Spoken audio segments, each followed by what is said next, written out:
Olá, pessoal. Nós estávamos falando aqui com vocês e ninguém estava ouvindo, né? Eu acredito. Bom dia a todos. Bom dia. Não estávamos mesmo, professor. Ah, que pena. Nós estávamos falando, inclusive, sobre inteligência artificial. Só dando um revival aqui. Estava com o professor Alexandre Fante. O Alexandre Fante, ele é presidente da subseção de Santo Amaro, uma subseção aqui de São Paulo, meu amigo há muitos anos, e a gente, aqui na ESA, a gente tem essa grata felicidade de encontrar com os amigos e trocar com os amigos. Estávamos falando sobre inteligência artificial, a aplicação da inteligência artificial no direito, as facilidades e os desafios, né? Ele está aqui para dar oficina de EPROC. Nossa, começou não. Vocês estão ouvindo? Agora eu estou ouvindo a doutora, mas anteriormente não. Não? Não, mas agora agora estamos ouvindo. A gente falou várias coisas interessantes, a gente pensa que você estava ouvindo. Mas, enfim, vamos lá, gente. Hoje nossa aula é sobre compliance ambiental, continuando aí o programa. Meu nome, vamos ver se eu consigo passar aqui direito, porque eu brigo sempre quando eu venho para cá. Vamos lá. Vamos aí.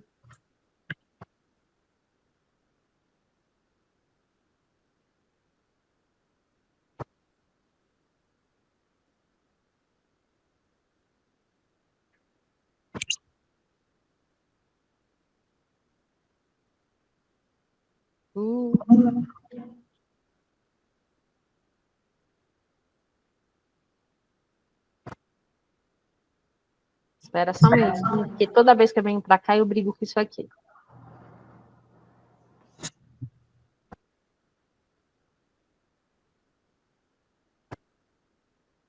Deixa eu só pedir o auxílio do pessoal aqui, só para poder passar os slides, tá?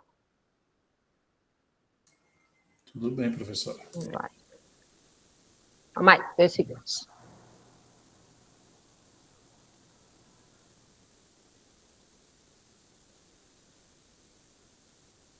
Você me ajuda aqui? Não estou conseguindo passar. Para variar um pouquinho. Tudo bem? Vê aí o que eu fiz errado. Passar o cursor para aquela tela de lá e não tenta de novo.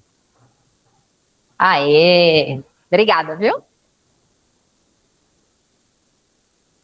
Então, meu nome é Thaís Jurema, eu sei que vocês já vêm de aula com o Rafael, amanhã terão aula com a Juliana. Eu sou professora há alguns anos, advogada há tantos outros, e eu espero que a gente possa, nesse dia de hoje, fazer um pouquinho diferente. A gente vai fazer uma troca, tá? Então, vocês podem abrir o áudio, podem me interromper quando vocês quiserem. A ideia aqui é a gente fazer algo bem próximo da gente, tornando a ideia do compliance, que a gente tem muito ligada a grandes empresas, a grandes corporações, algo prático para que a gente possa aplicar desde uma microempresa até uma grande empresa, né? Desde aquela ideia de que as multinacionais tornam isso importante para o nosso dia a dia. E por que não até em condomínios, ok? Então, você sabe, alguém imagina, tá vendo essa cena de um incêndio numa estrada? O que será que isso ocasionou? Como é que aconteceu isso? Alguém se candidata a falar? Vocês acham que isso aqui aconteceu por quê? Pode ter vários fatores, né? Como um mato seco, bituca de cigarro, ou um incêndio proposital, com a intenção de alguma coisa em relação à área. Acho que vai mais por esse caminho. E até imprudência, né, professora? Queimar lixo. Então, por imprudência também, além de todos que o colega relatou. Podem ter vários fatores, né? vários fatores é interessante. Então, a gente tem a Rosemary, o Sérgio, eles citaram situações interessantes que a gente pode pensar naquele produtor rural inconsequente que ateia fogo, como também uma simples bituca de cigarro jogada no meio da estrada e que, em tempo seco, acaba causando uma grande devastação. Olha só, como é que é algo, né? Então, de uma bituca de cigarro a um incêndio proposital que tem, juridicamente, né, uma distância muito grande, mas com sequelas idênticas. Quando a gente está falando de compliance ambiental, todas as vezes que a gente fala de compliance, necessariamente a gente fala de análise de risco. E aí, dentro dessa análise de risco, pensando até naquela imagem, a gente vai ter poluição, desmatamento, uso de recursos naturais, emissões de gases, poluição acústica, poluição visual, acidentes ambientais, enfim, é um leque de riscos possíveis quando a gente está falando de compliance ambiental. Todo mundo também já ouviu falar, tenho certeza absoluta, do que aconteceu na cidade de Mariana, em virtude de, no mínimo, uma imprudência da empresa Vale. Vocês sabem o que a empresa Vale representa para a cidade de Mariana? E aí, pessoal? O que vocês acham que a empresa, o complexo de Mariana da empresa Vale, representa para a cidade? Possivelmente, toda a economia gira em torno aí da mineração, das empresas terceirizadas, entendeu? Isso deve impactar e muito na questão financeira ali, social da cidade. Pois é. A cidade sobrevive.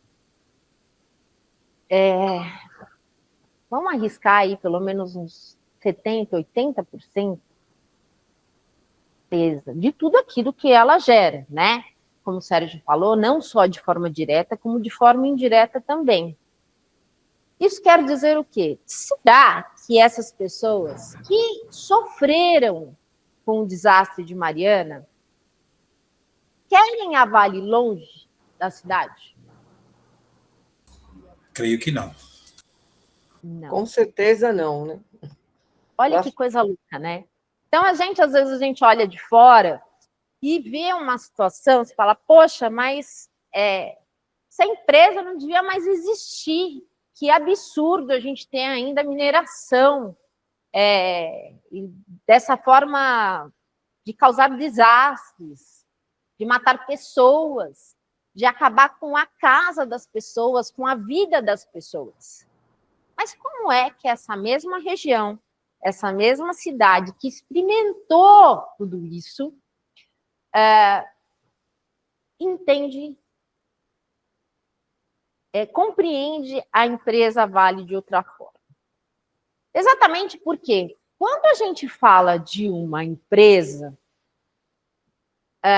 e de todos os riscos que ela pode causar, a gente também não pode viver num mundo isolado, imaginar que é só os malefícios, né? Como também existem os benefícios. Aqui a gente está citando uma situação que veio à mídia, que foi algo muito horroroso, e que, se vocês forem perguntar hoje para os moradores de Mariana se querem que a empresa Vale saia de lá, eles vão falar que não, tá? Mas vamos pensar numa outra história. Em São Paulo, nós temos, às vezes eu falo assim, poxa, será que ainda é possível mais prédio nessa cidade? A gente tem toda uma consequência com relação Aí isso é claro, tem déficit de moradia, mas eu tenho uma consequência com relação à parte ambiental muito séria, seja com relação a esgoto, seja com relação à impermeabilidade do solo. E aí? Deveremos acabar com as construções em São Paulo? Será que as pessoas, elas querem acabar com as construções em São Paulo ou não? Creio que enquanto tiver pessoas que necessitam de habitação e habitar principalmente nos grandes centros, próximo aos grandes centros, para facilitar a sua vida, seja de trabalho, seja nos estudos, entendeu? Creio que não. E também comercialmente. E aí a gente tem, de um lado, o Estado, de um lado, a empresa. O que isso tem tudo a ver? Ou não tem nada a ver, né? Voltando aqui na questão da Vale e dessas situações que a gente vem falando, então a primeira coisa que eu quero que vocês anotem ou coloquem bem na cabeça de vocês: não adianta a gente querer lutar contra a maré e ter ideias radicais em que necessidades e soluções não se conversam. Isso quer dizer o quê? Quando a gente fala de compliance ambiental, necessariamente a gente tem que ter a ideia desta conversa, desta ligação. E dessa ligação que vai não só da empresa com a população, como também com relação ao Estado. Por quê? Quem será que é responsável, por exemplo, numa situação dessa como Mariana? Quem será que é responsável pela verticalização desenfreada na cidade de São Paulo? Será que é só a empresa? Será que é o Estado também? E se isso gerar sequelas? E se isso tiver consequências, né? De quem será que é a culpa? Nós vimos lá no primeiro slide que pode ser uma bituca de cigarro, né, Sérgio? Pode ser uma bituca de cigarro que causa um incêndio. Pode ser Sim, que a gente jogue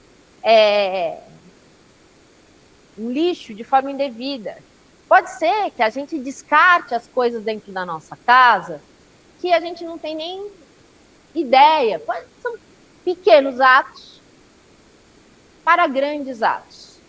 Embora a mídia foque, é claro, porque dá notícia, porque causa furor, nos grandes desastres, em especial nessa fase que nós estamos vivendo, né, de COP, não estou aqui nem para falar se ela é boa, se ela é ruim, se ela está sendo um sucesso, se ela está sendo um fracasso, mas em que a ideia da COP é para fazer com que o mundo pare um pouquinho para pensar nisso, não é só numa época, não é só numa fase.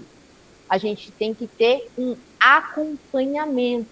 E um acompanhamento que vai pensando na empresa, tá, gente? Desde o entendimento que eu levo para o meu colaborador até a ação final de prevenções de grandes desastres. De quem é a culpa? A culpa pode ser minha, a culpa pode ser sua, a culpa é nossa. E é nossa também quando a gente fala com relação ao Estado.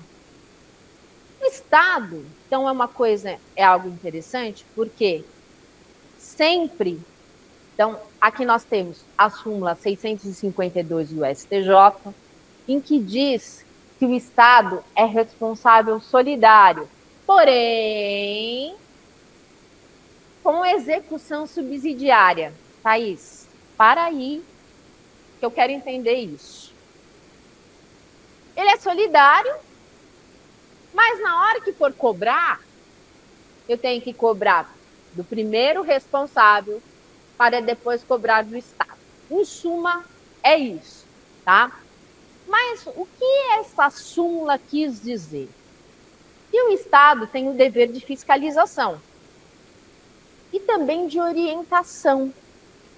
E quando nós falamos do Estado, nós estamos falando do Estado relacionado aos 3 poderes, não é? Então, não só com relação ao judiciário, que vai julgar a situação, com relação ao executivo, que tem o dever de fiscalização, como também do executivo, que tem o poder da caneta nas mãos com relação à parte de legislação. Sou Carlão, faz um favor para mim. Muita da nossa legislação, ela tem amparato internacional. E o Brasil é signatário de diversos tratados internacionais relacionados ao tema. Não é? Lucas, o seu microfone está aberto.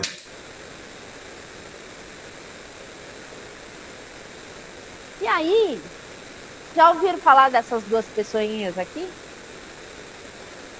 A mulherada vai falar, eles são bonitinhos, né?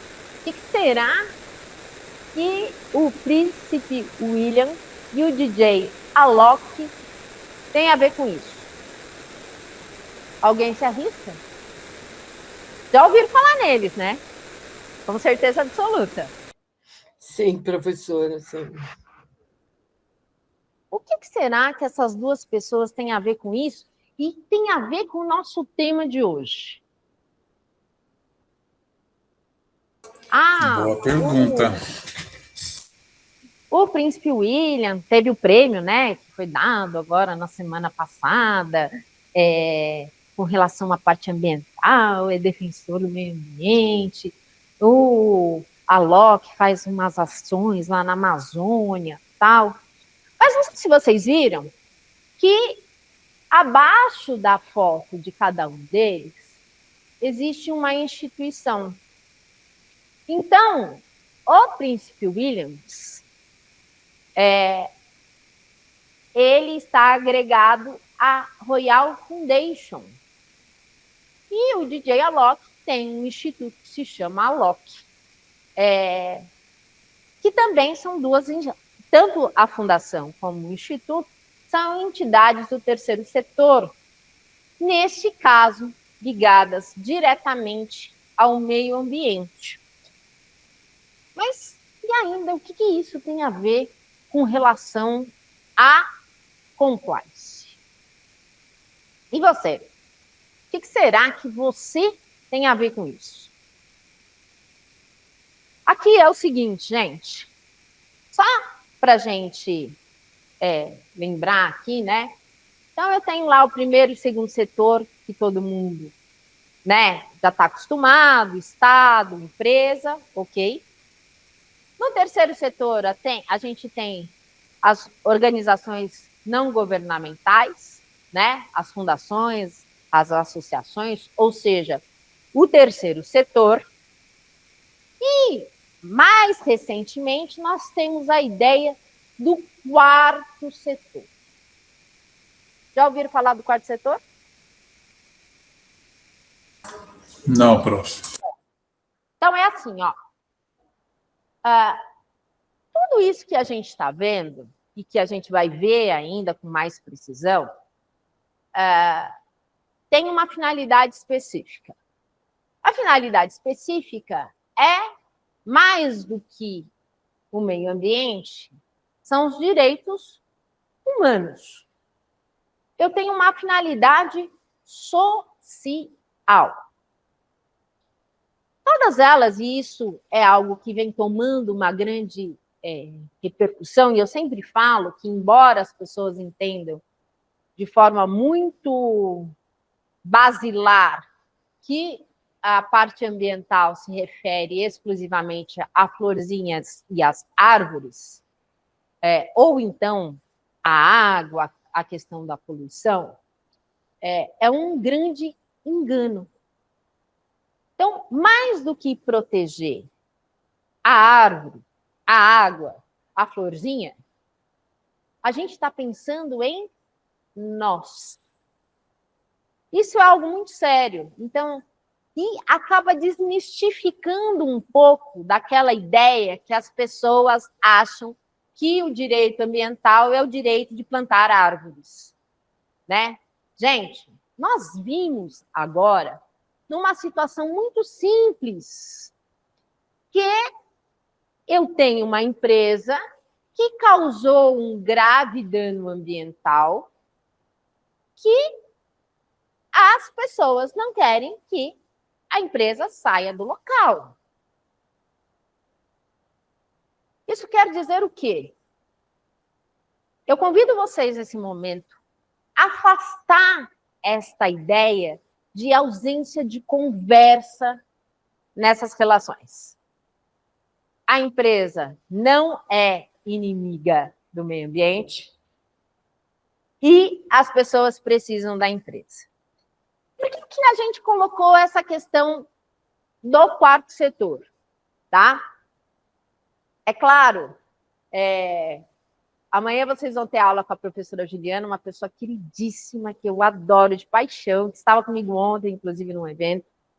Ela é uma pessoa mais raiz, né? E eu acho que, até por trabalhar para a empresa, enfim, tem uma visão mais de diálogo, né? Que eu acho que é bem importante a gente ter posicionamentos diferentes para que a gente possa conversar. Essa é a principal ideia, de a gente trazer informações para melhorar, né? Eu acho que assim, a gente tem um lado bom, que a gente nunca está 100% certo. E eu acho que é nessa ideia de não estar 100% certo é que nasce o compliance, tá? A questão do quarto setor é o que hoje vem se falando de negócios sociais. Eu tenho certeza absoluta que vocês já ouviram uma palavrazinha chamada propósito. Então, hoje, em especial, vou só encostar aqui um pouquinho, tá, gente? Em especial, quando a gente está falando de inteligência emocional, crescimento, enfim, a palavra propósito vem de alguns anos para cá, tomando grande espaço na literatura. Isso quer dizer o quê? Essa palavrinha, incorporada a um negócio, criou-se o que se entende por quarto setor, ou seja, negócio social. Negócio social nada mais é do que um negócio com um propósito social, ou seja, em que eu estou pegando a minha atividade, o meu esforço, a minha inteligência, a minha força, para desenvolver algo em prol da sociedade. Agora eu pergunto, de forma bem clara, né, e não exclusivamente com a persecução de lucro, tá? E aí, eu tenho o primeiro setor, o segundo setor, governo, empresa, as ONGs, e agora o quarto setor, que as pessoas chamam de quarto setor, ligado à parte de negócio social. Então, a gente tem, mais do que qualquer coisa, a união de esforços, tá? Thaís, mas será que a Vale, por exemplo, eu estou citando a Vale para a gente ter um caso prático e fácil de a gente associar, tá certo? A Vale, ela tem essa finalidade social? E aí, gente? Para as pessoas que moram na cidade de Mariana, vocês acham que a Vale tem finalidade social? Sim. Para quem mora em Mariana, sim. Então, eu creio que a finalidade é minerar e ter lucro, como uma empresa é. Então é assim, ó, gente. Então, a empresa, ela visa lucro, ok? Só que agora a ideia também de que este lucro seja interpretado de diversas formas. A circulação de riqueza por si só, no meu humilde entender, já tem uma finalidade social, tá certo? Porém, quando a gente está falando da parte ambiental, do compliance, por que eu coloquei no centro desse círculo de todas essas instituições o ESG? O ESG, na minha cabeça, é algo que vem trazer essa união de esforços. Por quê? Eu estou falando não só da parte ambiental, como da parte social e com relação à governança corporativa, onde eu tenho procedimentos claros e transparentes que devem ser implantados, inclusive com intuito lucrativo. Por quê? Mesmo dentro, todos são advogados aqui, na nossa sala? Sim. Eu sou. Então, o que ocorre? Vamos pensar no seguinte, para a gente ter um parâmetro. Se você larga um documento do cliente em qualquer lugar do seu escritório, seja ele grande ou pequeno, eu não vou nem falar se é dentro do meu guarda-roupa, porque se for dentro do meu guarda-roupa, o meu guarda-roupa tem que ter portas, porque eu esqueço que ele existe, porque lá dentro ele tem vida própria, né?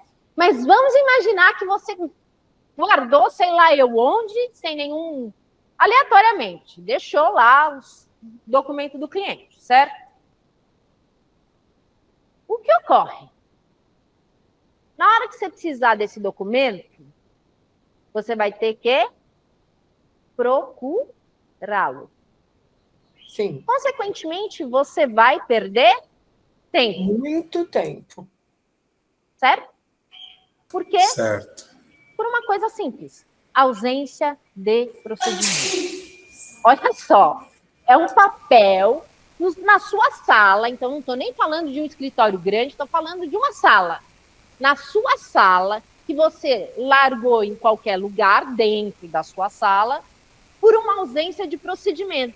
Porque se você tivesse um procedimento, todos os documentos do cliente ficariam em determinado local, devidamente classificados, aonde, na hora que você for necessitar deles, você já sabe aonde está. E isso pode ser não físico, pode ser inclusive virtual. Por quê? Dentro da sua máquina, pode ter tudo em todos os lugares. Isso quer dizer o quê? A ausência de procedimentos custa. Hoje, existem estudos, inclusive internacionais, com relação à precificação do tempo. A gente tem até no poder, na justiça, né, ação pelo tempo perdido, né? Então, quantificando isso, qualificando isso, entendendo que isso é um dano, é um prejuízo, a ponto de ser reparado pela espera, isso quer dizer que a ausência de procedimentos custa e custa caro. Quando a gente está falando de compliance, compliance nada mais é do que procedimentos. Procedimentos que vão te auxiliar a diminuir o risco. Isso em qualquer área de compliance, tá? Não só na parte ambiental. Então, quer dizer que se eu ganho mais tempo ou perco menos tempo, eu tenho uma melhor qualidade de vida, menos estresse, até porque eu tenho certeza que com todo mundo já aconteceu, não estou falando necessariamente com relação a documento de cliente, mas você já queria uma coisa, o negócio não estava lá onde você hipoteticamente deixou, achou que deixou, e se irritou. Porque eu, particularmente, fico muito irritada. Se eu deixo o negócio no lugar, eu vou procurar e ele não está lá. Né? Isso quer dizer o quê? Eu tenho um estresse em virtude daquela situação. Dependendo da urgência de eu ter aquele objeto ou aquele documento, aquilo me causa maior estresse ainda, além da perda de tempo. Quer dizer o quê? Eu estou falando em qualidade de vida. A ausência de procedimento, consequentemente, se ela afeta toda a minha parte de tempo, eu tenho um problema em toda a minha cadeia de ESG, tanto com relação à parte ambiental, social e com relação à governança corporativa. Tá? Então, vamos lá, para a gente deixar bem claro. Falar de compliance é falar de procedimento, ok? Tá? Seja num grau maior, seja num grau menor. Nós estamos falando de uma situação extremamente simples, que é a questão de um documento qualquer, né? Então, esse documento qualquer poderia ter sido encontrado com agilidade. Imagina se o cliente estivesse lá na sua frente, né? Pior ainda. Caso houvesse algum tipo de procedimento estabelecido, tá? A palavra compliance quer dizer conformidade. Isso quer dizer o quê? Você tem que estar conforme, de acordo com um procedimento, seja ele um procedimento administrativo interno, como esse procedimento de colocar o papel no lugar, em determinado lugar, ou através de legislação e de algumas outras normas, como, por exemplo, a ISO 14000. É até interessante a ISO 14000 relacionada à parte do meio ambiente, mas eu tenho um cunhado que ele é auditor internacional, audita a ISO, né, no mundo inteiro, e em conversa com ele, eu falei assim, poxa, qual é a ISO mais difícil de ser implementada por uma corporação? Estou falando de multinacionais, hein, gente? Multinacionais. É a ISO 14000? Não, Thaís, é a ISO 16000. Aí eu falei, por quê? Que é a parte de responsabilidade social. E aí eu vou voltar aqui, ó. Opa. Para esses dois carinhas aqui, que têm entidades do terceiro setor, e que, ao contrário do que as pessoas possam imaginar, que eles ajudam exclusivamente a plantar árvores, o principal objetivo dessas instituições, duas instituições sérias, tá? E eu peguei duas pessoas notórias, que desenvolvem, de fato, trabalhos sérios para a gente ter uma ideia de parâmetro, né? Ter um consenso com relação a isso, e chegar a algo próximo de vocês. Essas duas pessoas, embora declarem abertamente, e as pessoas acreditam que o negócio é plantar árvore, eu estou falando de desenvolvimento de pessoas, de cuidado de pessoas, e que eles auxiliam empresas, porque eu convido vocês a entrar tanto no site da Royal Foundation, como no do Instituto Alok, e vocês vão ver a quantidade de empresas parceiras desses institutos. Agora a empresa é parceira porque é bonitinho? Não só porque é bonitinho. Claro, as duas pessoas trazem bastante marketing para a empresa, e isso também é uma forma de venda de produtos ou serviços. Mas, por que patrocinando esses institutos, elas tiram uma parte interna para trazer o benefício do compliance social ou do compliance ambiental à sociedade? Ou seja, toda essa minha linha aqui, ela pode estar intimamente ligada e conversando por um bem comum, facilitando não só a execução como a realização de procedimentos. Porque se para uma empresa pequena é difícil, eu sempre brinco, falo, não sei se algum de vocês já fez curso no Sebrae, mas Sebrae é fantástico, tem um trabalho fantástico, mas em alguns momentos é difícil você falar para o pequeno que ele tem que ter um departamento de marketing, ele tem que ter um departamento de vendas, ele tem que ter um departamento financeiro. Por quê? Todos esses departamentos é a única pessoa. E quando eu vou falar por mim, quando eu comecei a advogar, hoje tenho uma equipe, mas até por isso que estou aqui, né? Consigo estar aqui, porque tenho uma equipe, graças a Deus. Mas quando você começa a advogar e que seu pai já não era advogado, ou que você não tem um histórico de família que é advogado, ou que você não foi trabalhar, você resolve ter advocacia solo, todos esses departamentos é só você. E como é que você faz ainda para querer pensar em reestruturação, em procedimento? Realmente é algo muito difícil. Mas quando você tem algo equiparado, até hoje, um dos assuntos que nós estávamos tratando, eu e o Alexandre, do uso da inteligência artificial, isso acaba facilitando muito, porque você não vai começar do zero. Mas é muito importante que... não adianta ter um regulamento para deixar lá embaixo de todos os papéis. Não adianta eu ter um regulamento que ele não seja prático, fácil de ser implantado. Não adianta eu ter um regulamento onde só a cúpula da empresa vai entender. Esse regulamento interno, esse procedimento interno, deve atingir a todos dentro da corporação. No entanto,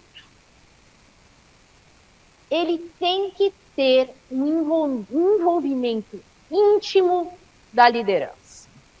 Então, o papel da liderança aqui é fundamental. Por quê? Porque é a liderança que é a cara da empresa. A liderança que faz com que a empresa entenda que é necessário ter procedimentos para economia de água, por exemplo, ter procedimentos simples com relação à individualização dos resíduos, para descarte desses resíduos, que seja uma prática interna que possa ser difundida desde o CEO ao faxineiro da empresa. Que desde o CEO consiga entender que isso é importante ao faxineiro da empresa.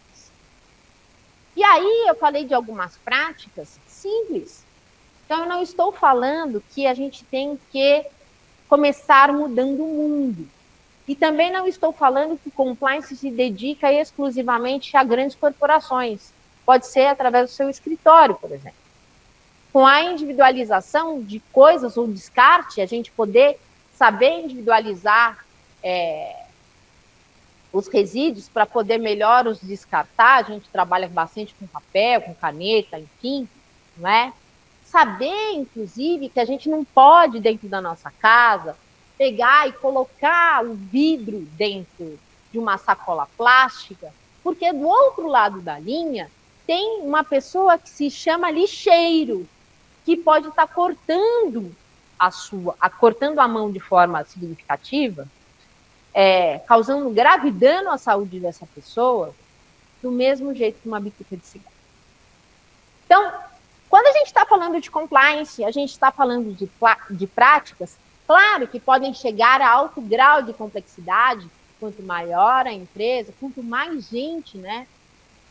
Mais difícil, porque você tem que ter todo o envolvimento dessas pessoas.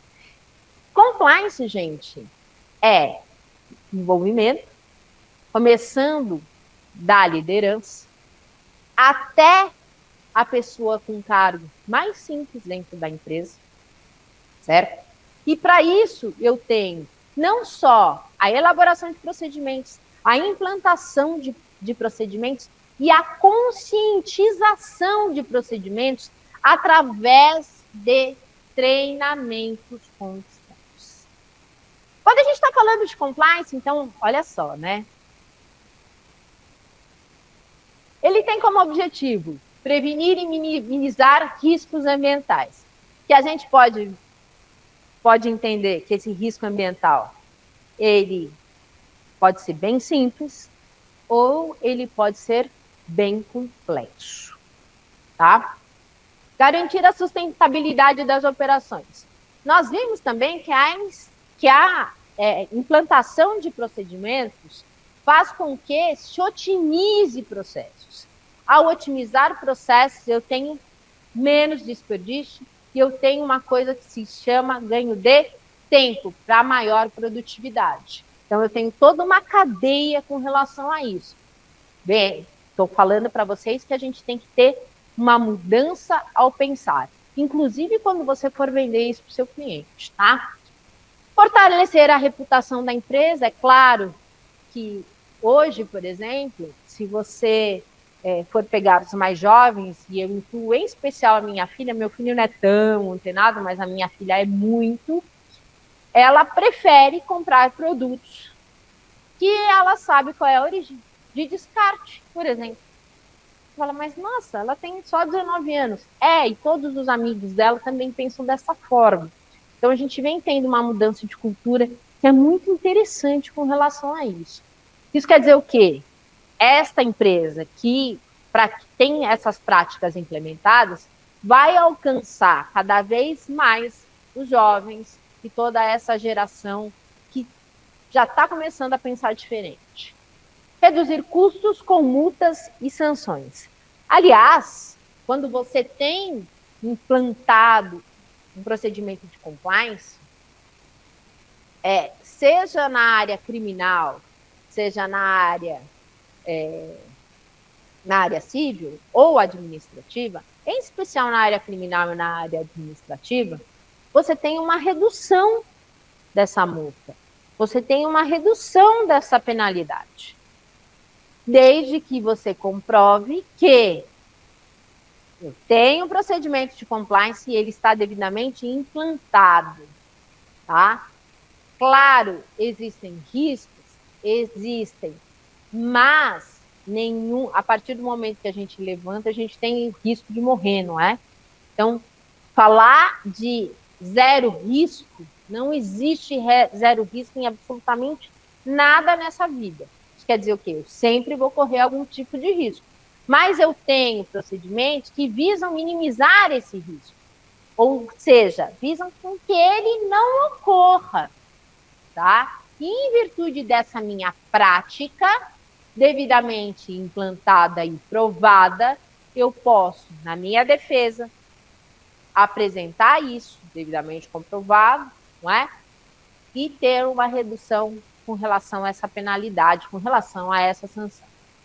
Implementação. Então, primeiro, conhecimento das regulamentações ambientais, e aí eu falei regulamentação ambiental porque a gente tem uma gama, não só da parte de legislação, com relação a normas regulamentadoras, as NRs, a ISO, dependendo da onde a empresa quer chegar.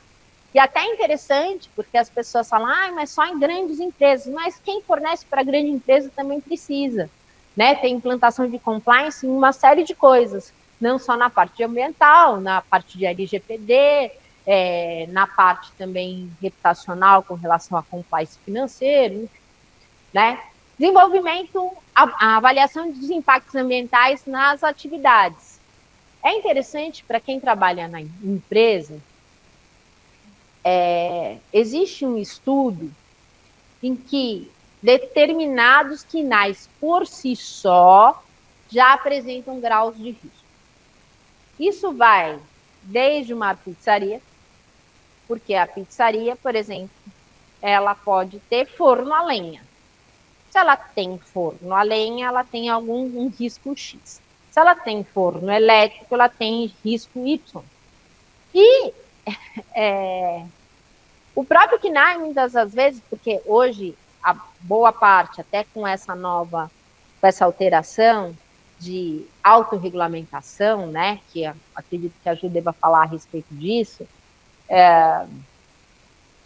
nos causou bastante impacto essa aprovação da autorregulamentação, porque eu jogo lá um KNAI, mas se não tem uma fiscalização para falar se aquela atividade daquele KNAI, que às vezes é bem próximo de outro, tem um grau de risco X ou tem um grau de risco Y, se não tem fiscalização, vai passar, e é óbvio para aquele empresário imprudente, vai colocar o mínimo de risco possível, mas isso não quer dizer que ele não apresente à sociedade um risco grande, tá? Então, olha só, gente, eu falei de uma pizzaria de bairro.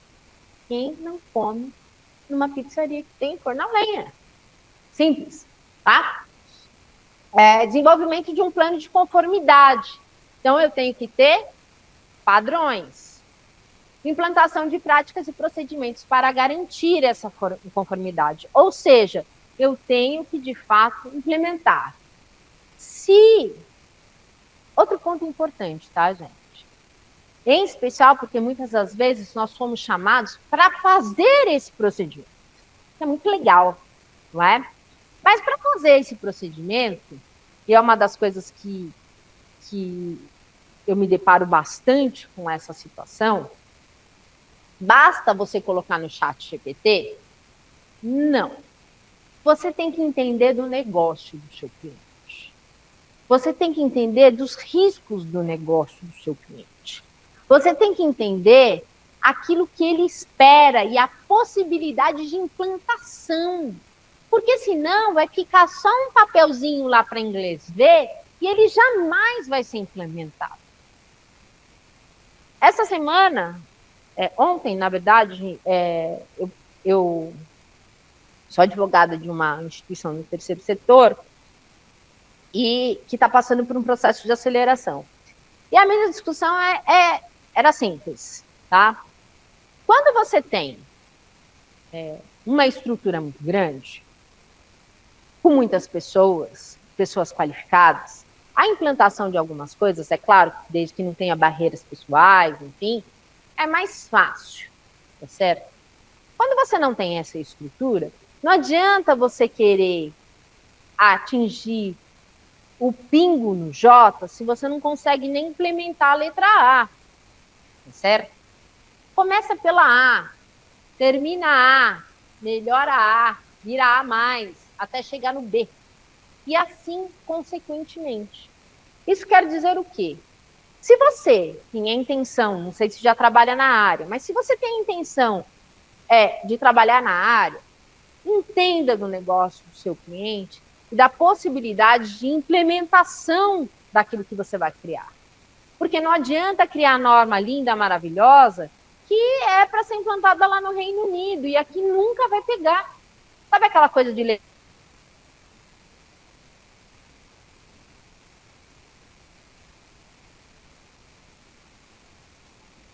Faltou o áudio. Acho que travou aí, né? Travou mesmo. E foi lá com a professora. Foi. E acho que ela não usou também, né?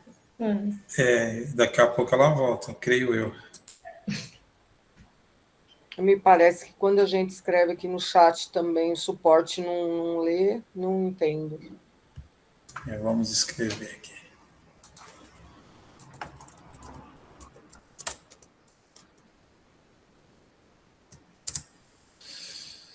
Vamos lá.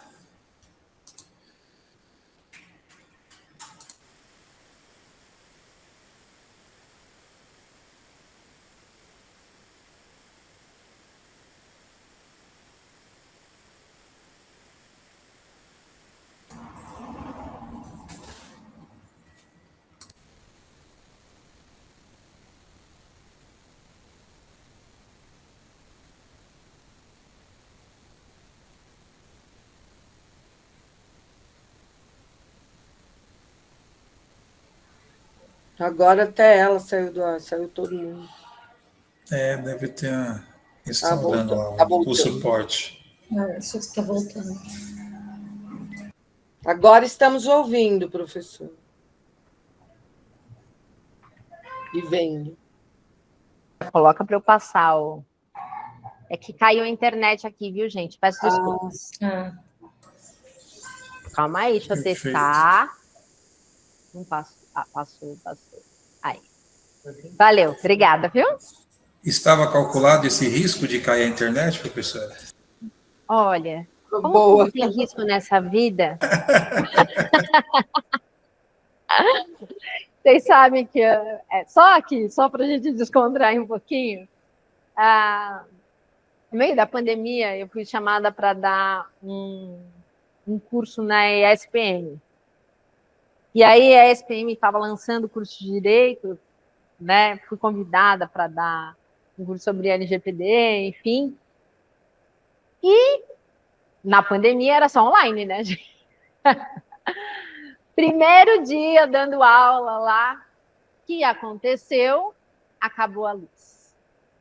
Acabou a luz, eu falei, tá bom, né? Ainda tem um pouco de bateria no meu notebook e tal. Vou colocar a internet do meu celular. O que aconteceu é que a internet do meu a bateria também do meu celular estava acabando. Olha, sabe quando você fala assim, eu estou acostumada a dar aula, né? Não tem problema de falar em público, vocês já devem estar percebendo, gosto e tal. Fui começando a me dar um negócio que eu falei assim, Senhor Jesus, vai acabar. Eu sei que deu para a gente terminar a aula, deu tudo certo, apesar das piscadas, enfim, né? E depois eu fiquei sabendo que o reitor estava assistindo a minha aula. Eu falei assim, ainda bem que eu não sabia que ele estava assistindo a minha aula naquele momento. Mas sempre temos riscos, né? E tem risco, faz parte. A gente tem que saber lidar com eles, né? Então, vamos lá. Dentro do compliance ambiental, a gente tem alguns princípios que os norteiam, tá? Que é o princípio do desenvolvimento sustentável, o princípio da precaução. Eu estou falando de forma muito rápida, porque tudo isso tem as suas especificidades, tá? Mas aqui a ideia é para a gente trazer algo geral. Princípio da prevenção. Aqui, só falando um pouquinho rapidinho de cada um deles, tá? Quando eu estou falando do princípio do desenvolvimento sustentável, isso quer dizer o quê? Eu atrelar, ter uma conjunção de ganho com aplicação social. Quando eu estou falando do princípio da precaução, é nada mais que análise de risco. É interessante, sou professora universitária há muitos anos, e até quando eu estudei na faculdade, em 1900 e bolinha, não se falava de risco. Eu, Thaís, não escutava a palavra risco dentro das matérias de direito. Que, para mim, hoje, é um assombro. Um assombro. Um assombro porque isso deve ser medido. Ah, mas é só para a empresa? Não, não é só para a empresa. Então, vamos pensar que você trabalha num processo. Você tem que saber o risco daquele processo. E hoje em dia, então, com a jurimetria, essa análise de risco ela é muito mais próxima da realidade do que qualquer outra coisa. Então, a análise de risco, ela deveria fazer parte de todas as disciplinas de direito, porque a gente trabalha com risco iminente. A gente não trabalha com certeza. Isso a gente aprende na faculdade, né? Então, o direito não é uma ciência líquida e certa, né?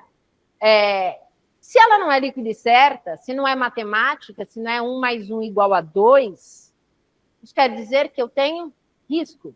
E a depender do meu risco, dessa análise de risco, eu vou ter o comportamento A, o comportamento B ou o comportamento C.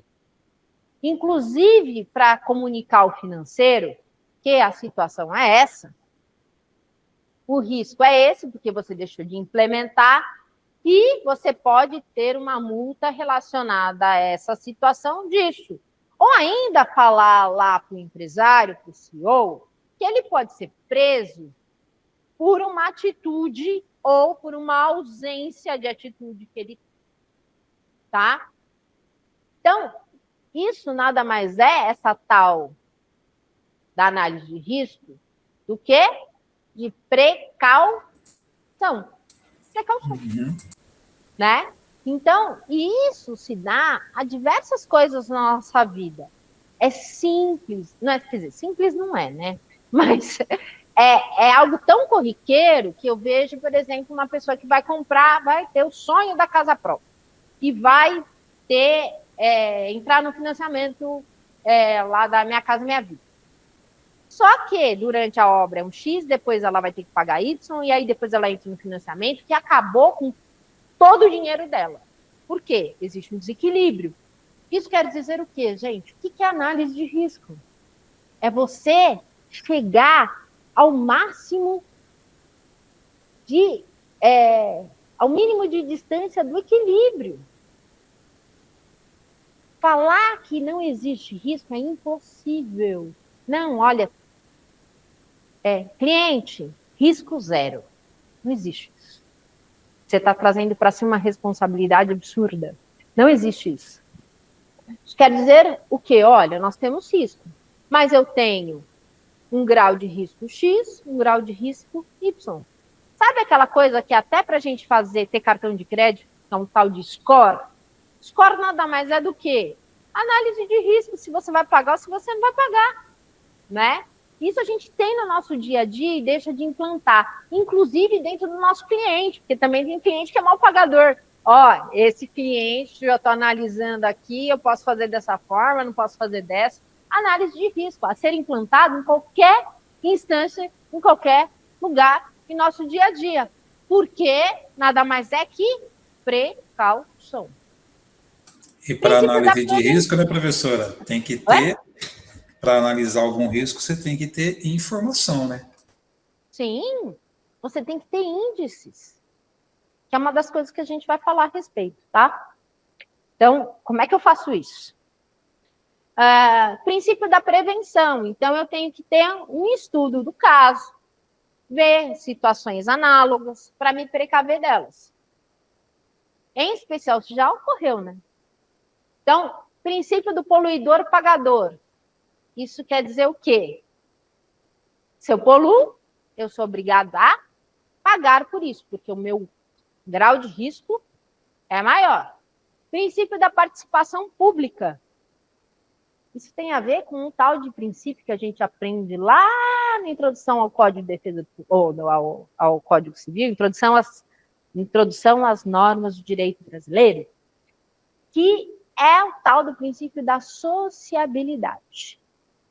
Isso tudo aqui faz parte da teoria do risco integral, tá? Gestão do risco. Então, deixa eu só ver a hora, porque se deixar eu fico falando com vocês aqui até amanhã, viu? Então, vamos lá. Prevenção e redução dos riscos. Como é que eu faço, né? Então, eu tenho a parte de prevenção, me previno para não acontecer, e eu tenho a parte de minimização, de preparação, de resposta, caso ocorra, e de recuperação. Então, olha só. Vocês já ouviram falar de uma coisa que se chama compensação ambiental? Já, né? Só para vocês terem uma ideia, nós somos chamados por um condomínio aqui em São Paulo, que abriu um procedimento administrativo na prefeitura, na subprefeitura, lá da região onde é o condomínio, para tirar uma árvore que estava caindo, ela já estava apoiada no muro. Então, ia cair árvore e muro. Simples. E a gente sabe que todos os procedimentos são super céleres, né? Em especial para retirada de árvore. A árvore estava podre, derrubando o muro, com risco iminente de machucar pessoas e até acontecer algo mais grave, né? Então, essa semana aqui em São Paulo, morreram acho que 3 porque o muro caiu. Não foi por conta de uma árvore, mas poderia ter sido. Não é? Isso quer dizer o quê? Eu tenho um grau de risco elevado para essa situação. No entanto, né, tem todo um procedimento, uma análise e tal. Aí, vez que saiu a decisão da administração pública falando que poderia, sim, tirar a árvore, desde que houvesse o plantio de outras mudas na mesma região, tal, deu a quantidade de muda. E aí, o que ocorre? Sem brincadeira, gente. Até eu falei, na hora que eu vi, eu falei, não tá de brincadeira, né? Você tem que provar que você plantou árvore. Como é que você prova que você plantou árvore? Alguém se arrisca? A tirar foto da árvore, fotografando, filmando o local. Olha, gente, imaginar que aqui está a árvore. Certo? Vocês estão vendo? Sim. Então, o copo é a árvore. O copo é a árvore. Estou eu aqui, né? Porque só a foto, sem dinâmica, porque também não é envio de vídeo, é só de foto. Eu lá colocando a mãozinha aqui, a árvore lá determinada, ok. Não é brincadeira. Detalhe, viu, gente? Realizamos o procedimento e passou. Aí, como é?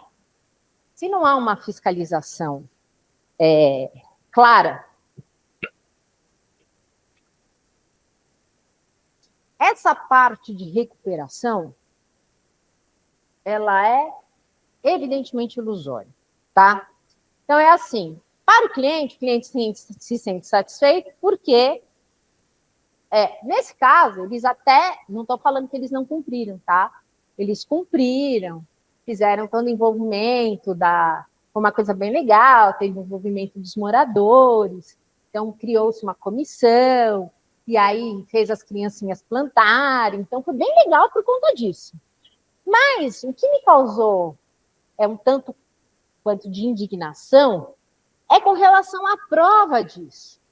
Ótimo, eles fizeram certinho, eles cumpriram, eles colocaram lá na região que foi determinada, exatamente as plantas. A síndica, na época, se preocupou com relação ao tipo de árvore, porque a gente sabe que não é toda árvore que você pode plantar em determinados lugares, porque tem toda a parte de raiz, a raiz derruba muro, derruba casa.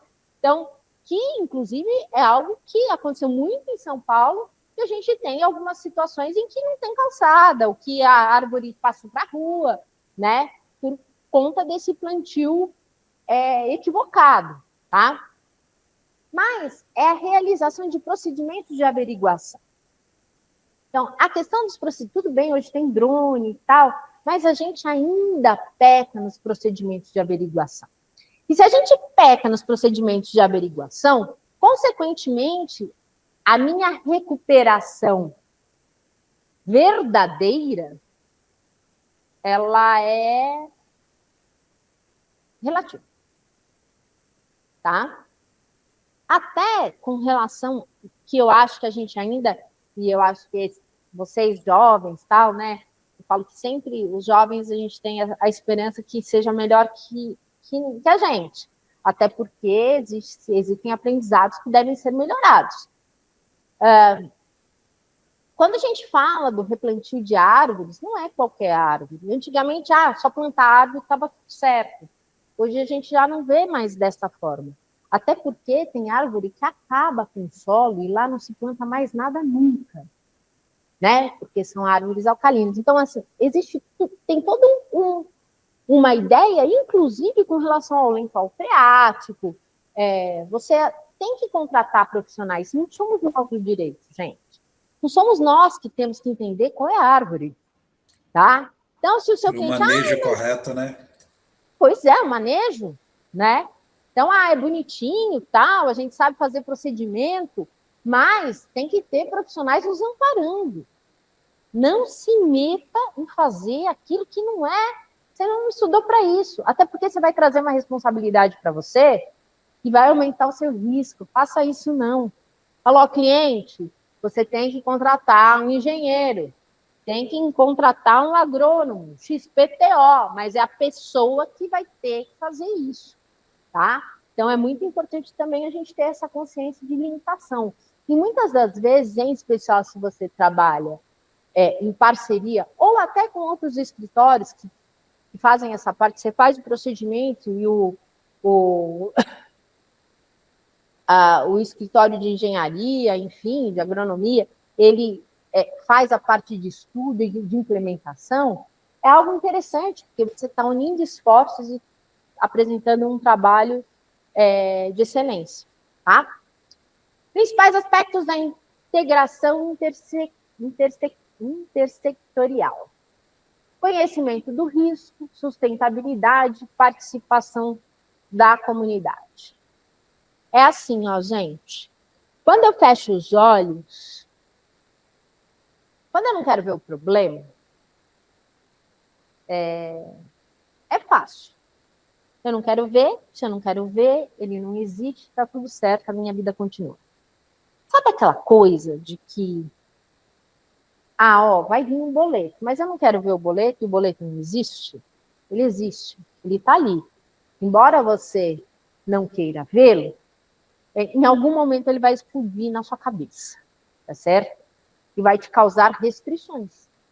Eu estou falando de uma forma simples para a gente entender que quando a gente fala de compliance ambiental e quando a gente fala de análise de risco, não é algo distante da gente, não é? A gente sabe que isso, quando a gente fala de meio ambiente, a gente está falando de animais, até de pet, que está ali no nosso dia a dia. Não estamos falando só de árvore, nós estamos falando de pessoas também. Para que eu possa ter uma análise de risco decente, eu preciso conhecer os riscos daquela atividade em especial.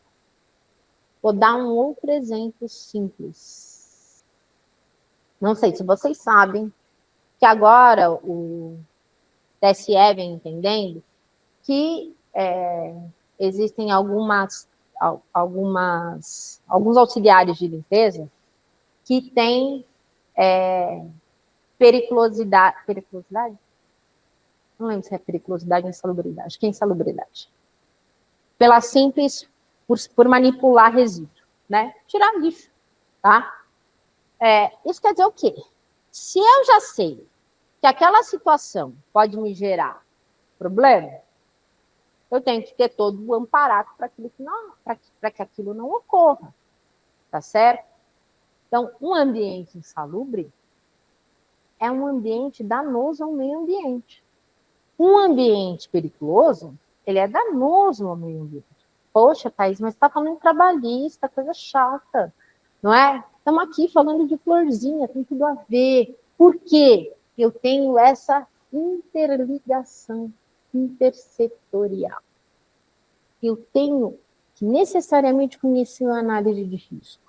Na hora de eu criar um procedimento interno, eu tenho que pensar, em especial se ele for abrangente com relação a ESG, não só a parte de ambiental, mas se eu tenho isso na minha cabeça, eu tenho que pensar primeiro em pessoas, segundo em pessoas e terceiro em pessoas, que é quem é o começo, meio e fim desses procedimentos, ok? Quais são as vantagens? A gente viu lá, né, que é bonitinho. Quem me dera, né, ter lá o Alok fazendo propaganda do meu escritório, ou o Príncipe William, né, fazendo propaganda do meu escritório. Mas isso tem uma ideia de fortalecimento de marca, não só por essas imagens, por essas pessoas agregadas, que têm já uma ideia de ambientalista e tal, né? Mas, sim, por quê? Quando eu falo de compliance, eu estou falando de procedimentos. Uma empresa que tem procedimentos bem estruturados atrai confiança de investidores e dos consumidores também. eu sei que aquela empresa não vai, ou pelo menos acredito, o risco daquela empresa sumir de uma hora para outra é muito pequeno, tá? Redução de custos. Nós vimos que toda a existência de processos faz com que eu tenha uma economia de tempo, consequentemente, eu posso ter um aumento de produção, uma maior qualificação do meu produto ou serviço. Aumento da inovação e criatividade. Interessante. As empresas que têm implantado, eu presto serviço para uma distribuidora de alimentos que tem implantado ESG dentro da distribuidora. A distribuidora, embora ela seja uma das grandes distribuidoras de São Paulo, ela não é a maior, né? Ela não tem 1.000 colaboradores. Mas, desde o começo, há muitos anos, eu trabalho para eles há 15 anos, desde de que nós implementamos lá, a gente tem coisas interessantes, com algumas implantações relacionadas a procedimentos. Há 15 anos não temos reclamações trabalhistas. Há 15 anos, a rotatividade de colaboradores diminuiu gigantemente. É claro, não é só uma questão de procedimento com relação à parte de meio ambiente, a parte de compliance ambiental, que lá a gente trabalha de forma integral, né, na empresa, mas a realização de procedimentos internos fez com que a empresa crescesse, e mais ainda, que crescesse com relação ao valor agregado à sua produção. Então, para vocês terem uma ideia, eles vendem com markup melhor, com menor redução, com um custo menor, em virtude da implantação de procedimentos, tá? Melhora o clima organizacional, prova disso que a gente tem um turnover baixo, acesso a novos mercados. Eu também faço com que eu tenha esse intercâmbio entre empresas que possa me associar a outras. Contribuição para o desenvolvimento sustentável. É claro, um aspecto positivo para toda a sociedade. Aqui, gente, tudo isso aqui, ó, é tão importante, porque na hora que eu quiser vender empresa, o valor desta empresa vai ser muito diferente de uma empresa que não tem isso implementado, tá? Como é que eu faço isso? Primeiro, como é que eu faço a análise de risco, né? Eu tenho que identificar o risco, analisar e avaliar a situação em loco, planejar e ver como é que eu vou controlar isso, implantar, fazer um monitoramento e avaliação contínua. Parece fácil, né, gente? Mas isso aqui são etapas. Eu falei para vocês que sempre a gente tem que começar do A, não partir do pingo do J, tá certo? Então, comece do A, comece identificando. Se você não tem a possibilidade de treinar numa empresa, começa dentro do seu escritório, faça procedimento interno. É muito interessante, esqueci o nome dele, que é o pai da hipnose terapêutica. Esqueci o nome dele. Erickson. Esqueci, pai da hipnose terapêutica. Interessante que ele hoje extremamente difundida, tal, né, a partir da hipnose terapêutica. Ao ler a história dele, foi o que mais me encantou. Por quê? Ele tinha uma doença degenerativa, era estudante de medicina, ele começou a estudar hipnose e se auto-aplicar. E ele se auto-aplicou por 20 anos, até que ele pudesse aplicar nos outros. Por quê? Ele, que tinha uma expectativa de vida ínfima, morreu com 80 e poucos anos. Isso quer dizer o quê? Ele viu que com ele dava certo. Isso quer dizer o quê? Se dentro do seu escritório dá certo, é muito mais fácil de você vender e implantar, seja numa empresa pequena, seja numa empresa grande, porque você já tem, inclusive, identificado aquilo que não dá certo, aquilo que é inaplicável, tá certo? Então, primeiro passo, comece dando passo hoje, comece realizando procedimentos hoje, dentro da sua própria empresa, porque seu escritório é empresa, embora a gente não aprenda isso na faculdade. Importante, a parte de restauração ecológica, toda a parte de recuperação de vegetação, do ecossistema, revitalização das bacias hidrográficas, aumento das áreas protegidas, inovação e aceleração. Aqui tem alguma parte da legislação mais importante. Você sabia que existem programas de financiamento para empresas que querem implementar a compliance ambiental, seja no BNDES, seja no Banco do Brasil? Ou seja, existe recurso público disponível desde que você faça o procedimento necessário, desde que você apresente toda a cadeia daquilo que você quer implementar. Porque muitas das vezes fazer implantações requer recursos, às vezes até para contratação de pessoas, não é? E esse recurso pode estar ali do seu lado para gerar mais recurso. Lembra que isso traz... eu tenho um feedback muito positivo em diversas... olhando de diversas óticas, né? Traz um benefício muito grande para a sua empresa. Então, vale a pena. Será que você já parou para o seu cliente e falou assim, olha, você sabia que tem verba lá do BNDES, até para você que é pequeno, para fazer implantação de compliance ambiental? Alguém sabia aqui? E tem outra coisa, né, gente? A gente tem que isso traz um retorno. Traz um retorno de forma direta e indireta, tá? Importante. Uma vez implementado, eu tenho que monitorar. Avaliação constante. Então, como é que eu faço esse monitoramento? Primeiro, eu tenho que saber aonde eu quero chegar. Tá certo? Quais são esses objetivos?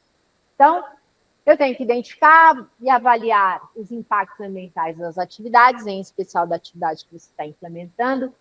Monitorar a qualidade do ar, da água, do solo. Ah, mas, Thaís, é um escritório. Poxa, é um escritório, mas será que eu tenho descarte de água? Descarte solo? Será que eu tenho alguma produção ali que pode me impactar? Identificar possíveis riscos ambientais e tomar decisões preventivas e corretivas. Isso quer dizer o quê? Quanto mais tempo eu demoro para solucionar o problema, maior ele fica. Se eu tenho um procedimento instaurado, olha só, gente, que coisa interessante. Se eu já tenho identificado os riscos, eu consigo me antecipar, porque, de repente, eles podem ser riscos que podem ser inevitáveis. Tá certo? Ou que não dependa exclusivamente de mim. Ou que não dependa diretamente de mim. Todas as vezes que a gente depende de um terceiro, e na vida a gente aprende que a gente sempre depende dos outros, eu posso me controlar. E olha que já é difícil pra caramba. Controlar o outro é praticamente impossível. Eu posso direcionar, mas ter certeza que ele vai fazer é outra história, não é? Ele pode dormir no meio do caminho. E às vezes, não porque ele quis, porque o corpo dele não aguentou. E causar tombar o caminhão, que vinha lá com gasolina, não é? Ah, não precisa ser o caminhão, pode ser um carro. E teve vazamento de óleo, tá? Então, às vezes a gente pensa em grandes coisas, mas às vezes pode estar mais próximo do que a gente possa imaginar. Isso quer dizer o quê? De repente, o meu funcionário fez certinho, mas veio um terceiro e fechou ele. Tá certo? Estou dando um exemplo gritante, tá? Para a gente ter, de forma prática, e se isso acontecer? Isso é possível de acontecer? Está lá dentro da minha classificação de que é possível acontecer? Se é possível, se eu conseguir identificar o máximo de situações em que é possível acontecer, ou seja, eu tenho risco, mesmo que pequeno ou grande, consequentemente, eu já posso me antecipar e ter uma resolução programada caso isso ocorra. Tá certo? Vou dar um exemplo fácil. Alguém mora em prédio aí? Ou tem escritório em prédio? O que ocorre? Lá no prédio, os prédios eles têm que ter um tal de AVCB, certo? E além de ter esse tal de AVCB, né, que é a licença do bombeiro, por conta de prevenção de incêndio, eu tenho treinamento. Então, eu tenho que ter algumas pessoas lá, pelo menos, representando, seja num condomínio residencial, seja num condomínio comercial, seja num condomínio industrial, para participar lá do apoio ao incêndio, da brigada de incêndio, tá? Esse treinamento é o quê? Para ajudar as pessoas a ter rota de fuga, tem que ter lá escrito, ó, aqui não dá para ver, mas não sei se vocês conseguem ver aqui, ó, isso aqui é coisa de AVCB, ó, a saída é para cá, né? Por quê? Mas tem um negocinho de aqui, se caso pegar fogo, vai sair água daqui de cima, não é? Mas eu tenho que ter toda uma preparação, porque pode pegar fogo. Qualquer lugar pode pegar fogo, né? E se pegar fogo, eu já tenho qual vai ser o procedimento necessário para que apagar o fogo eu tenho que chamar o bombeiro, mas evacuar o lugar para eu ter menos prejuízo possível, para que as pessoas não se machuquem, né? Então, quer dizer, existe essa possibilidade. Mas o prédio é novo, e daí? Mas existe a possibilidade. Se existe a possibilidade, eu tenho que ter resoluções, caso isso ocorra, porque elas já estão pré-catalogadas. Isso também se refere à parte ambiental. Quanto mais situações eu conseguir prever e me antecipar, criar procedimentos, no caso dessas ocorrências, menor prejuízo, maior facilidade na resolução, menor impacto. Consequentemente, menos recursos despendidos, tá? Então, quando a gente está falando de monitoramento, eu falo de monitoramento da biodiversidade, que é a análise do impacto de um projeto ou atividade relacionado à biodiversidade local. Monitoramento interessante, né? Quem assiste TV já deve ter visto a jornalista falando, mas trouxeram da África a árvore tal, e aí agora ela mata a outra árvore X. Por quê? Porque não foi estudado a parte local. E muitas das vezes aquele solo não está preparado para isso.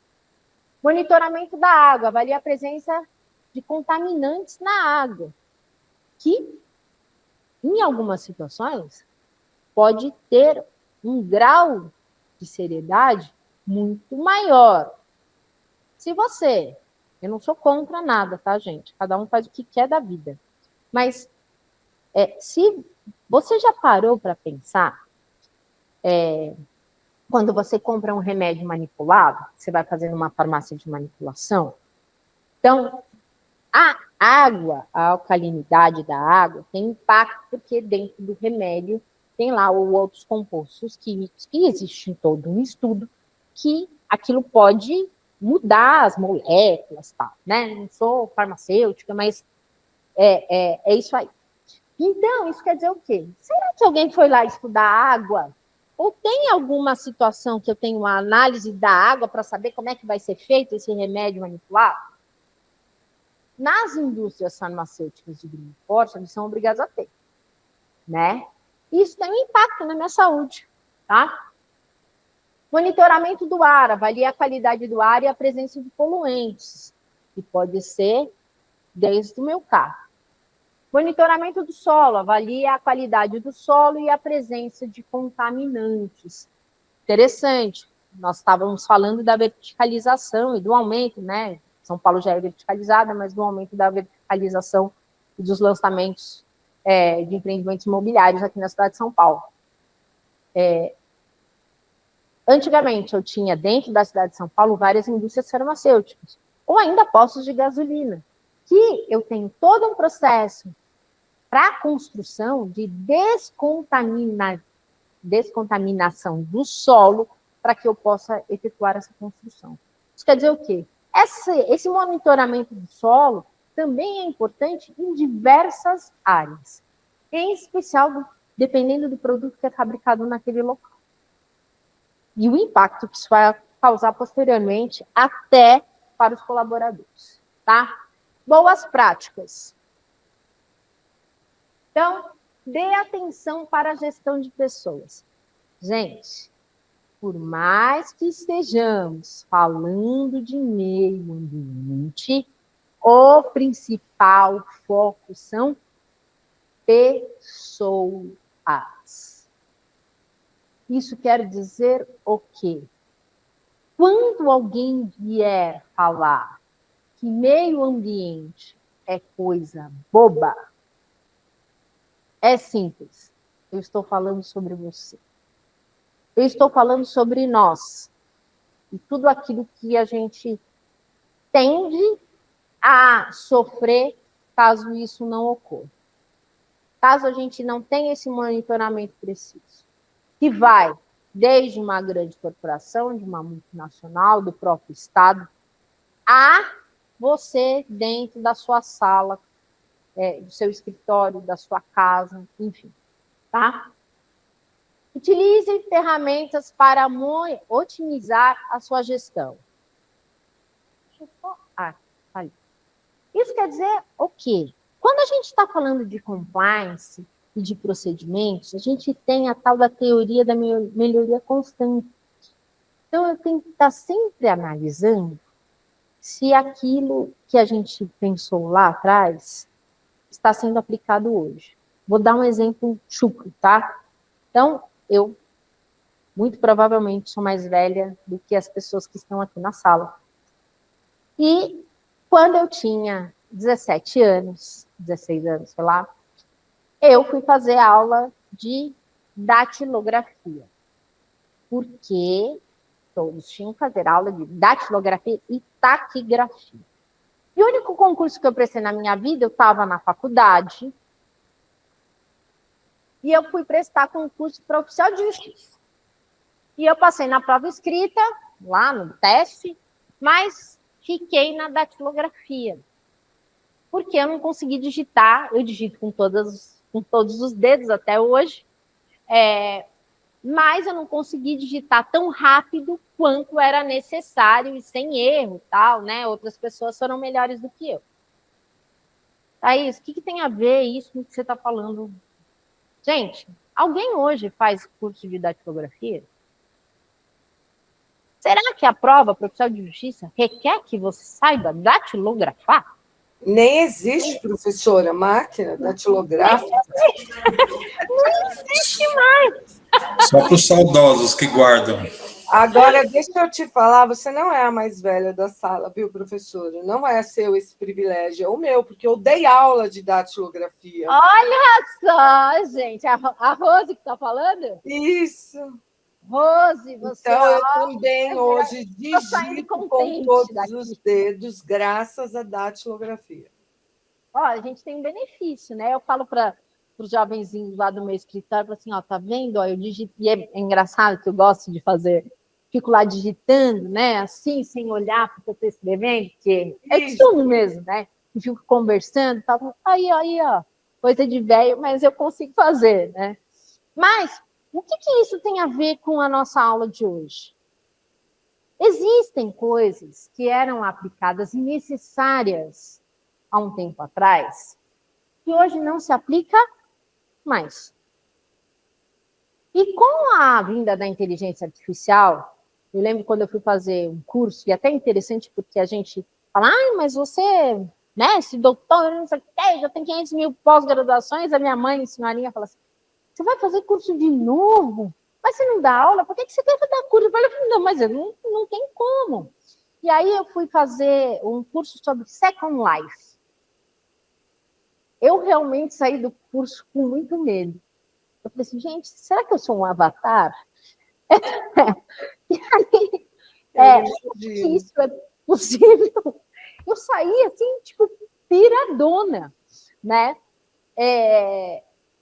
Mas muitas das coisas que lá, vamos pensar no Hanna-Barbera, né? Tinha carros voadores que agora, né? Teremos aí em 2027, já tem fila, já está esgotado, inclusive, né? A Embraer vai estar vendendo os carros voadores.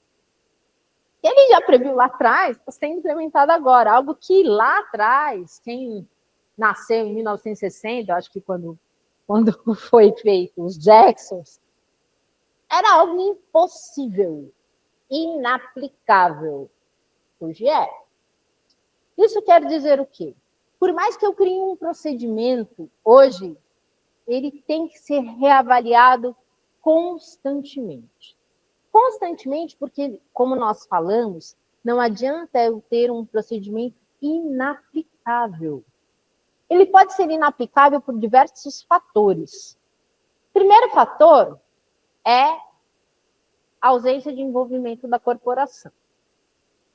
Né? Eu falo que é bonito ter é importante ter o teto branco, mas para a corporação, ela entende que ter teto branco, cor de abóbora, é pouco importa. Tá? E isso vem de cima para baixo. Tá? E esse envolvimento, esse pertencimento, é algo de suma importância, primeiro fator. Não adianta eu ter um procedimento que ele não seja implementável, tá? Que não pegue. Ou ainda porque ele já não se presta mais para o fim a que se destinou. Ele já era, é uma máquina de datilografar. Tá certo? Porque lá atrás ele prestou, mas hoje ele pode não prestar mais. Então, outras coisas vieram. Então, quer dizer, junto com o procedimento, você também tem que se atualizar. Você também tem que prever algo que tem melhor. Você também tem que estar aberto para isso. Aprender é uma coisa difícil. Por quê? Quando a gente aprende, aí você viu, quanto mais você estuda, mais certeza absoluta que você não sabe nada. É uma coisa louca. Só quem acha que sabe tudo é aquele que não estuda. Pessoa que é muito prepotente, você fala assim, esse aí não estuda. Porque é impossível, gente. Eu sou uma pessoa que, sei lá, quantos livros eu leio por ano. Mas, cada vez eu falo, nossa, mas eu acho que eu preciso estudar aquilo. Eu preciso... claro, a gente não vai ser especialista em tudo na vida. Mas ter conhecimentos, em especial quando a gente trabalha para a empresa, é importante você ter conhecimento de todo. Porque aquela partezinha tem que estar encaixada no todo, porque senão o procedimento não pega, tá? Faça um planejamento produtivo de sua gestão empresarial. É assim, ó. Para você vender isso, tem que trazer lucro. Nós vimos que o lucro ele pode ser feito de forma direta e de forma indireta. Seja com relação a marketing, seja com relação à economia de... Não é? É muito importante a gente ter isso e planejado isso. E a quarta situação, metrificar. Outra coisa que a gente não aprende, infelizmente, na faculdade de Direito, que são as tais das métricas. Você sabe se você tem sucesso na sua profissão ou você tem uma leve desconfiança? Você ganha mais ou perde mais? Entrou mais cliente ou saiu mais cliente? Entrou mais dinheiro ou saiu menos dinheiro? Você sabe? Como que você sabe? Por achismo? Porque você olhou no final lá, olha, esse cliente é um bom cliente, ele paga para mim 50 mil por mês. Mas ele te dá 500 mil problemas. E tudo aquilo que ele te paga, não compensa que você tem que contratar mais um monte de pessoa. Ele é um bom cliente? A mesma coisa se refere quando a gente fala de procedimentos. É necessário eu ter parâmetros. Métrica nada mais é que medição. A gente tem... olha que loucura, né? Meu pai era economista e matemático, meu marido é físico. E eu falo assim, mas, gente, eu pensei que eu ia fazer direito para fugir da tal de matemática, que eu só ia somar, multiplicar honorários, e quando muito saber percentual, ler engano, né, gente? Isso quer dizer o quê? Eu tenho que ter parâmetros e a tal da matemática, que o pessoal do direito foge, é extremamente importante. Eu tenho que ter métrica, eu tenho que ter os indicadores de performance. Eu tenho que saber se aquilo é produtivo ou não. Eu tenho que saber se o meu procedimento, como é que era antes. Então, olha, antes de a gente implantar o procedimento, a situação atual, primeira coisa quando a gente vai implantar um procedimento, registro da situação atual. Como é que a empresa está fazendo hoje? Ou não está fazendo hoje? Qual é o prejuízo que a empresa tem com relação a isso? Né? Isso quer dizer o quê? Se você mesmo tem os índices daquilo que você quer ter de parâmetro no final, você vai perguntar lá para o gestor, que muitas das vezes nem ele vai saber e vai se... Poxa, ó, esse cara é bom. Esse cara é bom porque ele entende daquilo que eu nem sei que tinha que implantar. Tá? Otimize processos internos. Todas as vezes que eu tenho... Lembra do papel que a gente deixou lá, o documento do cliente que eu não sabia onde estava e acabei tendo maior tempo para poder procurar? Isso aqui nada mais é do que um processo interno. Se eu tenho implementado isso de forma estreita e, de repente, hoje é papel, amanhã é um documento no meu computador, depois de amanhã é na nuvem. Tá certo? E qual é a garantia que a nuvem não vai subir? Não vai sumir? Como é que eu tenho que prever? Eu tenho backup disso? Não tenho backup disso? Não é? São procedimentos, incluindo sempre a tal da análise de risco. Tá? Se você acha, ou já achou na sua vida, que a análise de risco é coisa para maluco, aceite que você é um maluco a partir de hoje. Tá? Atualize-se frequentemente. Acabamos de falar a respeito disso. E escute o que sua equipe quer dizer. Escutar é algo... Acho que é a nossa... Para mim, então, que eu sou hiperativa, é um grande desafio. E muitas das vezes você quer trazer uma solução, ou que ela já existe, ou que não é o objetivo principal naquele momento. Como é que a gente vai saber disso? Ouvindo. Muitos dos líderes deixam de implantar coisas boas por não ouvir a sua equipe. Vocês já devem ter ouvido a historinha lá, a fábula da formiga desmotivada. Né? Então, quem não ouviu, vou contar rapidamente, tá?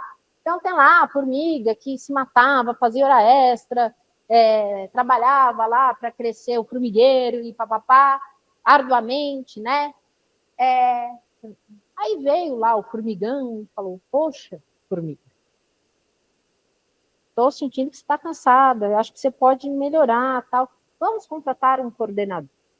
Vamos contratar um chefe, um gerente. E aí, aquilo lá, o que aconteceu? Antes, tudo aquilo que a formiga produzia, começaram a criar novidades, não, porque agora vamos implementar isso, vamos implementar aquilo, e acabou que aquela formiga já não mais produzia absolutamente nada. Isso quer dizer o quê? Em algum momento, alguém ouviu aquela formiga? Será que ela que está lá no dia a dia não tem a melhor solução para a resolução do problema?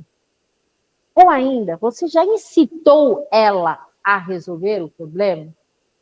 Você já mostrou para ela que ela faz parte da solução do problema? E que isso pode ser um grande benefício a ela? Conheça a realidade do seu empreendimento. Aqui, ó, gente, ensinaram para a gente lá na faculdade que a gente tinha que entender. O que você é? Eu sou civilista. Eu sou trabalhista. Eu sou criminal. Eu sou XPTO. Então, vamos lá. Eu já nem perdi as contas de quantas especializações eu fiz. Mas eu presto serviço para empresa. Presto serviço para empresa e presto serviço para condomínios. O que ocorre? Você tem que entender do negócio do seu cliente. Quando você vai fazer implantação de compliance, seja em que área for, ou realizar procedimentos, que é uma coisa muito legal, né? Que não tem esse nome de compliance, que assusta, parece que é algo inatingível, embora não seja. Você tem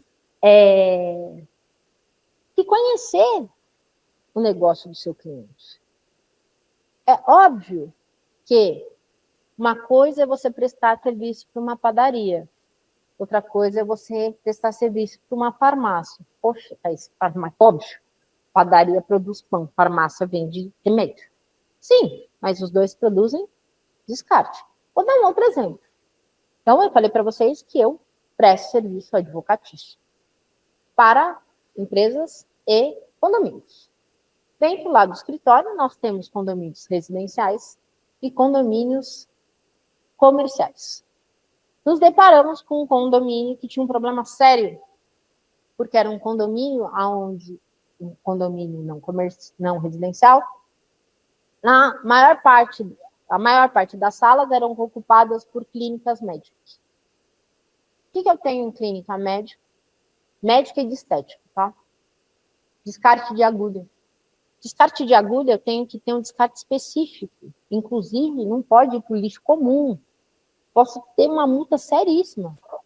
Parte o quê? Ambiental. Mas é condomínio. É condomínio, mas tem que ter procedimentos internos implantados, porque isso pode dar um problema seríssimo.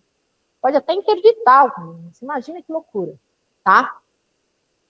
Fique de olho no mercado. Lembra, gente? A gente não é dono da razão. A gente está aqui nessa vida para aprender. E não é porque o outro pode saber mais que você. E, de repente, tá, pô, ó, legal. Tá? Não, você não pode necessariamente... você pode copiar? Pode. Mas pode fazer copiar não, né? Copiar é feio. Fazer igual? Pode fazer igual. Mas você também pode olhar e falar, poxa, isso é uma coisa muito legal. Mas será que dá para melhorar? Ou vocês acham que não aconteceu isso com o telefone, não aconteceu isso com a televisão, não acontece todos os dias com todas as atividades do mundo? Isso quer dizer o quê? Fica alerta, fica atento, fica antenado, não é? Agregue valor social ao seu negócio. Nunca se esqueça que quando nós falamos de compliance ambiental, nós estamos falando em primeiro lugar, em segundo lugar, em terceiro lugar, de pessoas. Tá certo? Isso quer dizer o quê? É para as pessoas, é pelas pessoas. A minha finalidade, o meu princípio, o meu foco são as pessoas. Eu tenho uma finalidade social eminente e eu não posso perder este foco. Ok? Vocês estão falando aqui Milton Erickson, isso é aí mesmo, pai da hipnose. Dentro de todo esse procedimento de compliance, tem um negocinho que se chama due diligence. Estou acabando, tá, gente? O due diligence ambiental nada mais é que um processo de avaliação sistemática. Então, é óbvio, você tem que ter todos os parâmetros e você tem a questão da avaliação constante. Due diligence, seja ambiental, seja qualquer due diligence, é imprescindível para quem trabalha com fusões e aquisições. Tá certo? Em pequena ou grande escala, tá? Então, são processos relacionados à ideia também de risco, mas sempre de melhoria constante e de avaliação constante, em primeiro lugar, tá? Então, é aplicado nas fusões e aquisições empresariais. Eu tenho um acompanhamento de fornecedores. É, assim, importante. Todas as vezes que eu falo de compliance ou de due diligence, eu estou falando de toda a cadeia. Eu falei para vocês que, de repente, o pequeno ele precisa implementar compliance porque ele está fornecendo para uma grande empresa. Mas ele fornece o parafuso do pneu do carro da Ford, tá certo? O que ocorre? Para a Ford, por que isso é importante? Porque eu tenho toda a análise dos meus fornecedores também. Isso quer dizer o quê? Para a empresa, por exemplo, que tem certificação ISO, para ela ter certificação ISO, os fornecedores dela também têm que ter procedimentos internos relacionados a isso, tá? Com qualidade, né? Então, análise de qualidade e avaliação constante, tá? Sempre que for necessário, utilize informações completas de terceiro para a tomada de decisões. Isso quer dizer o quê? Pesquise, analise. Não pense que você é a última bolachinha do pacote. Lembrando que, muitas das vezes, a informação ela está ao nosso lado e a gente que não quer ver. E isso vai impactar de forma gritante na tomada de decisão, tá? Informações práticas. Então, o que eu vou saber se... eu estou entrando lá para fazer essa implementação. Por onde é que eu vou começar, tá? Então, a primeira coisa que eu vou verificar, primeiro, eu preciso saber, antes, passo -1, tá, gente? Eu preciso saber qual é a finalidade daquela empresa. Eu preciso saber qual é o produto ou serviço que ela presta. Eu preciso saber qual é o grau de risco. Não é? Existe já uma classificação prévia com relação a isso, até para eu saber quais são as licenças que ela vai precisar, ok? E aí eu passo a consultar as licenças, ter os dados sobre embargos ambientais em uma determinada área. Será que eu posso implementar aquilo? Ela está dentro de uma área de proteção ambiental? Não está? Nós tivemos um caso, há muitos anos atrás, era uma empresa de meia. Essa empresa de meia, ela foi autuada e ela já estava estabelecida lá há muitos anos, porque ela estava numa área de manancial. E ela estava numa área, quando é assim, né? Tem gente que só resolve procurar um advogado quando tem problema, né? A maior parte das pessoas, porque a gente não tem essa cultura ainda de prevenção tão intrínseca na nossa mentalidade brasileira. Mas, bom, já tinha sido autuado. E, além da multa, né, que ela teve que pagar, que não tinha muito o que fazer, mas a gente tinha alguns procedimentos a serem adotados, inclusive para que ela permanecesse no local, né? Então, a área onde está estabelecida a empresa também é de suma importância. Listar as áreas contaminadas, inclusive de contaminação, de descarte, né? Como é que isso? Tem lixos, não tem lixos? Isso vai para o lençol freático? Não vai? As certidões negativas de débitos perante os órgãos ambientais, tem um precedente, a empresa é reincidente, consulta dos processos judiciais em matéria ambiental, inscrições em listas restritivas, isso é uma coisa bem importante de a gente analisar, certidões de conformidade perante órgãos reguladores nas diversas esferas do poder público, e informações relevantes para análise de risco socioambiental, como relacionamentos em outras partes comprometidas, notícias, entre outros. Então, é um trabalho investigativo, é um trabalho de análise, é um trabalho de apuração, mas, além de ser muito legal, ele tem um valor financeiro e social de suma importância, né? Então, se você ainda não atua na área, você ainda acha que está distante de você, eu espero, de alguma forma, ter mostrado para você que você pode começar hoje mesmo fazendo os testes dentro do seu próprio escritório. E aí, gente, vou voltar aqui, ó. Eu não sei se está aqui, não está. Vou voltar lá no primeirinho. Eu sempre deixo aqui. E hoje eu não pus. Cadê? Aqui, ó, gente, tá o meu Instagram. Me chama lá, eu sempre respondo.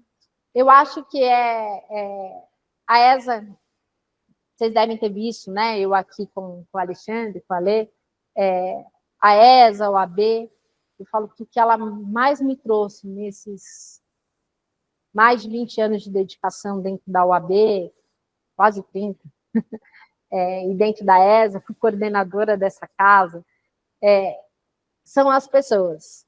Então, eu tenho certeza, como eu acabei de falar para vocês, a gente tem muito a agregar. E não é porque é um aluno hoje, que você não tem ideias melhores do que eu quero ouvir você. Me chama. Então, entre em contato com a gente. Isso eu acho que não é só um perfil meu, é um perfil do Rafa, é um perfil da Ju. Já estamos seguindo para que aqui. a gente possa crescer. Oi? Já estamos seguindo. Opa! Para que a gente possa pensar junto, né? Então, para que a gente, de repente, não sei se tem pessoas de outras cidades aqui, né? Para que a gente possa pensar junto dessa forma, tá, gente? Eu espero que, de alguma forma, eu tenha principalmente desmistificado o compliance ambiental. Por quê? A ideia de compliance é apresentada como algo muito longe da nossa vida. E eu espero ter mostrado para vocês que não é, que a gente pode começar hoje. Obrigada, viu, gente? Se me permite, a senhora demonstrou muito mais, que eu posso aplicar o compliance na minha vida, no meu guarda-roupa. E eu também achava que era só para grandes instituições. Muito obrigada. Que bom, está aberto, temos alguns minutinhos ainda, porque né, tivemos aí riscos evidentes com relação à internet, estão abertos aí, eu estou prestes a ouvi-los, e me chama lá nas redes sociais para a gente conversar e trocar telefone.